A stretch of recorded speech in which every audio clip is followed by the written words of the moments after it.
Big বস OTT খ্যাত উর্ফি জাবেদ বরাবরই তার সাহসী ফ্যাশন স্টেটমেন্টের জন্য আলোচিত সমালোচিত। তবে এবার তিনি পোশাককে ধর্ষণের কারণ হিসেবে দায়ী করায় এক মার্শাল আর্ট প্রশিক্ষকের বিরুদ্ধে সোচ্চার হয়েছেন। একসময় কঙ্গনা রানাওয়াতের মতো ফেমিনিস্ট ইমেজ তৈরির চেষ্টা করলেও বহুবার কন্ট্রোভার্সির শিরোনামে এসেছেন উর্ফি। এবারও তার বক্তব্য নতুন বিতর্ক উস্কে দিয়েছে। সম্প্রতি মার্শাল আর্ট একাডেমির কর্ণধার মান্নান দত্ত মন্তব্য করেন যে মেয়েরা যদি বিপজ্জনক রাস্তায় খোলামেলা পোশাক পরে হাঁটে তাহলে বিপদে পড়বে। তার এই মন্তব্য সামাজিক যোগাযোগ মাধ্যমে ভাইরাল হতেই তাতে নজর পড়ে বিতর্কের রানী উর্ফি জাবেদের। সঙ্গে সঙ্গে তিনি পাল্টা জবাব দেন, মেয়েরা কি ইচ্ছাকৃতভাবে ছোট পোশাক পরে ধর্ষণের শিকার হতে চায়?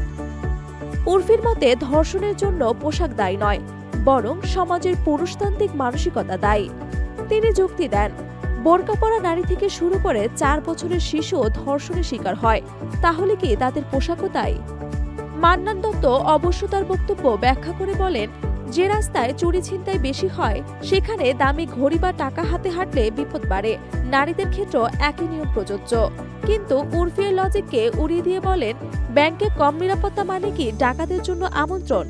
90% ধর্ষণের ঘটনায় পরিচিতরাই অপরাধী, সেখানে পোশাকের ভূমিকা কি? উর্ফি জাবেদ বরাবরই সাহসী ফ্যাশনের জন্য ট্রলের শিকার হয়েছেন। কখনো মোজা দিয়ে টপ বানানো, কখনো ব্লেডের পোশাক।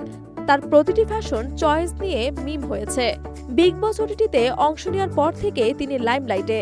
তবে শুধু পোশাক নয়, তার সম্পর্ক নিয়েও গসিপের অভাব নেই।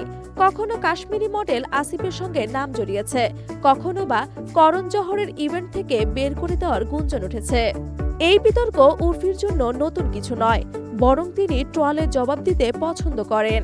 এবারও তিনি তার ভক্তদের মান্নান দত্তের মতো লোকদের থেকে দূরে থাকার পরামর্শ দিয়েছেন। 2025 সালেও যদি নারীর পোশাক নিয়ে পুরুষেরা প্রশ্ন তোলে তাহলে হয়তো সমাজের উন্নতি দরকার। উর্ফির কথায় পোশাক নয়, বদলানো দরকার মানসিকতা।